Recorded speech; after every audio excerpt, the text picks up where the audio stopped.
Si possono trovare tanti modi per riconoscere la capacità di questi volontari senza dover svendere la nostra storia. La consegna del cappello alpino a 180 volontari che hanno prestato servizio alle Olimpiadi Milano-Cortina è risultata a dir poco indigesta a numerose penne nere che considerano la scelta una svendita dell'identità alpina rappresentata appunto dal cappello.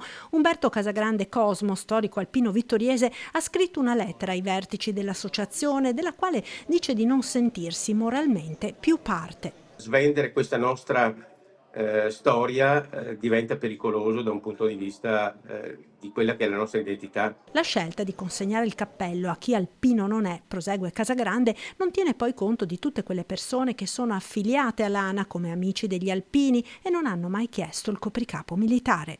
Senza i volontari probabilmente l'ANA non riuscirebbe ad andare avanti e a fare tutto quello che fa, però ci sono modi e modi per dare un riconoscimento alle persone che collaborano con noi.